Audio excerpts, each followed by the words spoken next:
കോൺഗ്രസിൽ നിന്ന് എന്നെ പുറത്താക്കാൻ ലീഡർഷിപ്പ് വിചാരിച്ചാൽ പറ്റും. പക്ഷേ എന്നിൽ നിന്ന് കോൺഗ്രസിനെ പുറത്താക്കാൻ ഈ ലോകത്ത് എനിക്ക് മാത്രമേ പറ്റത്തുള്ളൂ. അതൊരിക്കലും ഞാൻ ചെയ്യത്തില്ല. അപ്പൊ കോൺഗ്രസിൽ തോന്നുകയാണ് ആജീവനാന്ത കാലം രാഹുൽ പുറത്തു നിൽക്കുന്നതാണ് പാർട്ടിക്ക് നല്ലതെന്ന് പറഞ്ഞാൽ എന്റെ സംഘടനാപരമായി കോൺഗ്രസ് വന്നിരിക്കുന്ന ഉത്തരവാദിത്വം പാർട്ടിയിൽ നിന്ന് പുറത്തു നിൽക്കുകയാണെന്ന് പറഞ്ഞാൽ ഞാൻ എന്റെ മരണം വരെ കോൺഗ്രസ്സുകാരനെ പുറത്തു നിൽക്കും. എനിക്ക് ആകെയുള്ളൊരു വിഷമം എന്നെ ഈ വിഷയങ്ങളുണ്ടായപ്പോൾ പാർട്ടി എന്നോട് ചോദിച്ചില്ല, എന്നെ കേട്ടില്ല എന്നുള്ളൊരു വിഷമം എനിക്കുണ്ട്. അത് പരാതിയല്ല കേട്ടോ. നമ്മുടെ ഈ ഇന്റർവ്യൂവിന്റെ ഫോക്കസ് അതാകരുത്, ടാഗ്ലൈൻ അതാകരുത്. രാഹുലിന് വിഷമമുണ്ട്, കേട്ടില്ല, അതല്ല. എന്നെ കോൺഗ്രസിൽ നിന്ന് പുറത്താക്കിയപ്പോൾ എനിക്ക് ഭയങ്കര സങ്കടമായി. എനിക്ക് അത് പറഞ്ഞറിയിക്കാൻ പറ്റാത്ത സങ്കടം ഉണ്ടായി കോൺഗ്രസ്സുകാരന്. കാരണം ഒരു പാർട്ടിക്കാർ താങ്ങാൻ പറ്റുന്ന ഏറ്റവും വലിയ പണിഷ്മെന്റ് ആണ് സംഘടനയുടെ ഭാഗമല്ല അതായത് പുറത്തായി നിൽക്കുന്നത്. അതാണ് എന്നെ ഏറ്റവും തകർത്ത, എനിക്ക് ഏറ്റവും പേഴ്സണൽ വിഷയം ഉണ്ടായത്. പക്ഷെ അതൊന്നും ഒരു വിഷയമല്ല.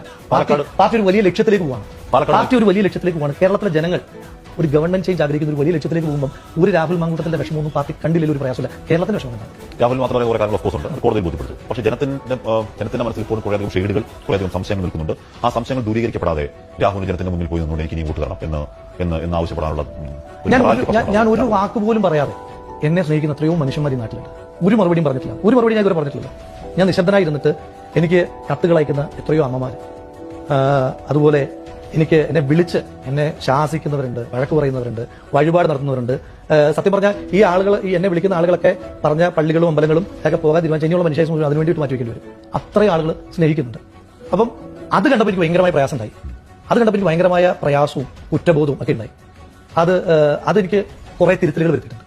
കുറെ കാര്യങ്ങളിൽ എനിക്ക് മാറ്റം വരുന്നുള്ള വളരെ ആത്മാർത്ഥമായിട്ടുള്ള ബോധ്യം അത് ഈ ജനങ്ങൾ തരുന്നൊരു നിസ്സീമമായ സ്നേഹം എനിക്ക് തന്നിട്ടുണ്ട്. ഞാൻ പറഞ്ഞില്ല, ഒരു ചോദ്യത്തിന് മറുപടി പറയാതെ ഞാൻ പോകില്ല. രാഹുൽ ഇപ്പോൾ ഈ കേസില്ല എങ്കിൽ അങ്ങ് ചോദിച്ചു നടക്കുള്ള ഒരു ചോദ്യത്തിന് ഞാൻ പറഞ്ഞല്ലോ, നിങ്ങൾ ആരോപിക്കുന്നത് പോലെയുള്ള ഒരു